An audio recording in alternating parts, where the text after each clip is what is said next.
વક્રતુંડ મહાકાય સૂર્યકોટી સમપ્રભ નિર્વિઘ્નમ કુરુ મે દેવ સર્વકાર્યેષુ સર્વદા.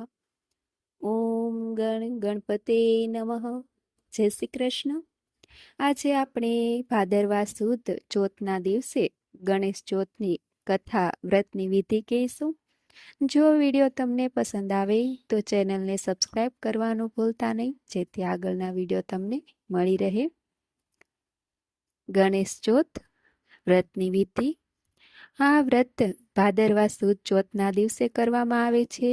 સુખ, શાંતિ, સમૃદ્ધિ અને સંતાન પ્રાપ્તિ માટે આ વ્રત થાય છે. આ વ્રત કરનારે સ્નાનથી પરવારી ગણપતિની પંચધાતુની મૂર્તિ બનાવી તેની સ્થાપના કરવી અને વિધિવત પૂજા કરવી. આ દિવસે ઉપવાસ કરવો. વ્રત કરનારે રાત્રે ચંદ્ર દર્શન કરવાથી કલંક લાગે છે. ભગવાન શ્રી કૃષ્ણે પોતાના પર લાગેલું કલંક દૂર કરવા આ વ્રત કરેલું. વ્રતના બીજા દિવસે ગણપતિની મૂર્તિને જળમાં પધરાવી દેવી. મહારાષ્ટ્રમાં ગણેશ ચતુર્થી નિમિત્તે ભવ્ય વરઘોડા નીકળે છે.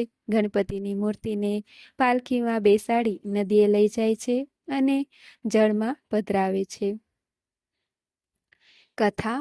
એક વખત ગણપતિ મહારાજ રિદ્ધિ સિદ્ધિ સહિત આકાશ માર્ગે કૈલાસ તરફ જવા નીકળ્યા. રસ્તામાં ચંદ્રલોક આવતા ચંદ્રે ગણપતિને જોયા. ગણપતિનું મુખ, એમનું પેટ વગેરે જોઈ ચંદ્ર ખડખડાટ હસવા લાગ્યા અને તેમની મસ્કરી કરવા લાગ્યા. આથી ગણપતિ ચંદ્ર ઉપર ખૂબ ગુસ્સે થઈ ગયા અને તેને શ્રાપ આપતા બોલ્યા, ચંદ્ર, તું ખૂબ રૂપાળો છે, એની ના નહીં, પણ એની સાથે અભિમાનમાં આવી જઈ અન્યની મસ્કરી ન કરાય.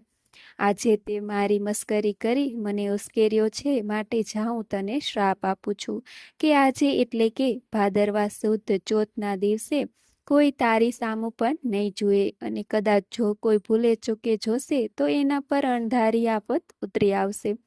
આ સાંભળી ચંદ્ર ધ્રુજી ઉઠ્યા અને બીકના માર્યા કમળમાં છુપાઈ ગયા.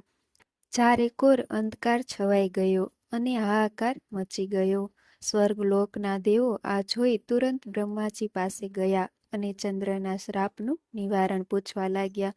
બ્રહ્માજી બોલ્યા, ગણપતિનો શ્રાપ કદી મિથ્યા જતો નથી, છતાં પણ હું તમને એના નિવારણનો ઉપાય બતાવું છું. સાંભળો.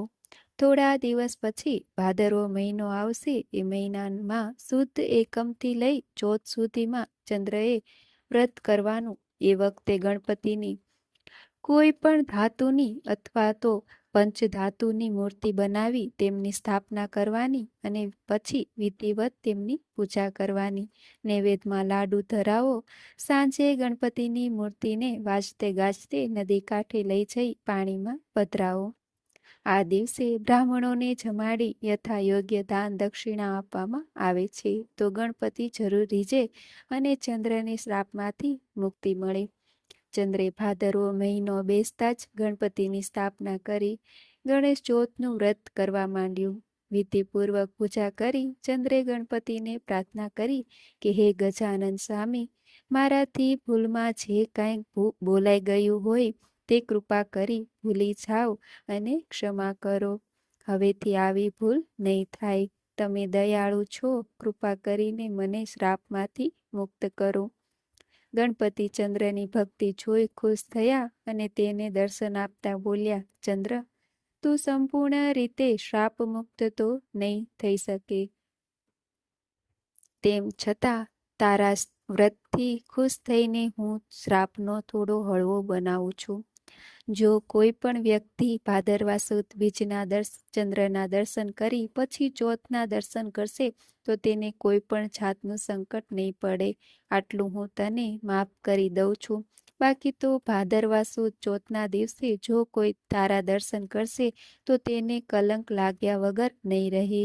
એ કલંક દૂર કરવા માટે જો કોઈ મારું ગણેશ ચોથનું વ્રત ભક્તિ ભાવપૂર્વક કરશે તેના પર હું પ્રસન્ન થઈશ અને તેને સંકટમાંથી મુક્ત કરીશ.